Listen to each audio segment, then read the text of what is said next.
അസ്സലാമു അലൈക്കും വറഹ്മത്തുള്ളാഹി വബറകാതുഹു. ബിസ്മില്ലാഹി വൽഹംദുലില്ലാഹി വസ്സലാത്തു വസ്സലാമു അലാ അശ്റഫി റസൂലില്ലാഹി വഅലാ ആലിഹിൽ ഫായിസിന ബിറളില്ലാഹി അമ്മാ ബഅദ്. പ്രിയമുള്ളവരെ, നിങ്ങൾ ഇപ്രാവശ്യം ഉളിഹിയ ഇറക്കുന്നുണ്ടോ? ആ ഉളിഹിയായി പരിഗണിക്കണമെങ്കിൽ നാം ശ്രദ്ധിക്കേണ്ട ഒന്ന് രണ്ട് കാര്യങ്ങളുണ്ട്, അതൊന്ന് ഓർമ്മപ്പെടുത്തുകയാണ്. ഇതൊരു ആരാധനയാണ്. ഉളിഹിയ എന്ന് പറയുന്നത് ഒരു ആരാധനയാണ്. അതിന് ചില നിബന്ധനകളുണ്ട്, അത് പാലിക്കണം. പലപ്പോഴും ഇന്ന് അത് പാലിക്കാത്തതിൻ്റെ പേരിൽ വെറും അറവും മാംസവിതരണവുമായി മാറിയിട്ടുണ്ട്. പല മഹല്ല് കമ്മിറ്റിയുടെ നേതൃത്വത്തിൽ നടക്കുന്നതും അത്തരത്തിൽ ശ്രദ്ധിക്കാതെ പോകുന്നുമുണ്ട്. പ്രധാനമായും നാം ആലോചിക്കേണ്ടത്, ഒന്ന്, ഇത് ശക്തിയായ സുന്നത്താണ്. നമ്മുടെ മദ്ഹബിൽ, ഹനഫി മദ്ഹബിൽ വാജിബാണ്. ഈ കർമ്മം പൂർത്തിയാകണമെങ്കിൽ നിബന്ധനകൾ പാലിച്ചേ മതിയാവും. ഒന്നാമത്തെ നിബന്ധന, ന്യൂനതയില്ലാത്ത മൃഗത്തിനെ ആയിരിക്കണം അറുക്കേണ്ടത്. രണ്ടാമത്തത്, 2 വയസ്സ് തികഞ്ഞിരിക്കണം മാടിലും കോലാടിലും. ചെമ്മരിയാടാണെങ്കിൽ 1 വയസ്സ് മതിയാവും. എന്നാൽ ഈ ഉളിഹിയത്ത് അറുക്കാൻ ഇന്ന് നമ്മൾ മാടിലൊക്കെ 7 പേർ ഷെയർ ചേരാറുണ്ട്.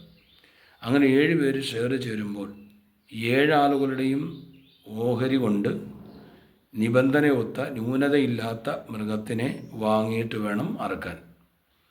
പകരം മഹല്ലിലെ 10-30 പേര് അറുക്കാൻ ഷെയർ ചേർന്നിട്ടുണ്ട്.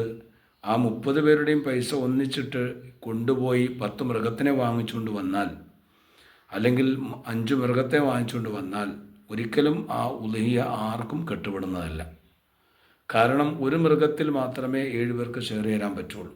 ഇപ്പോൾ 30 പേരും ഈ 5 മൃഗത്തിലും ഷെയറായി മാറുന്ന ഒരു സാഹചര്യമുണ്ട്. നിലവിൽ അത് വരാതിരിക്കാൻ 7 പേരെ പ്രത്യേകം വേർതിരിച്ച് അവരുടെ സംഖ്യ കൊണ്ട് 2 വയസ്സ് തികഞ്ഞ ന്യൂനതയില്ലാത്ത മൃഗത്തിനെ വാങ്ങി അവരെ ഏൽപ്പിക്കുകയും അതിന് നേതൃത്വം മഹല്ല് കമ്മിറ്റി വഹിക്കുകയും ചെയ്യേണ്ടതാണ്. ഇല്ലെങ്കിൽ ആരുടെയും ഉളിഹിയത്ത് കെട്ടുപെടുന്നതല്ല.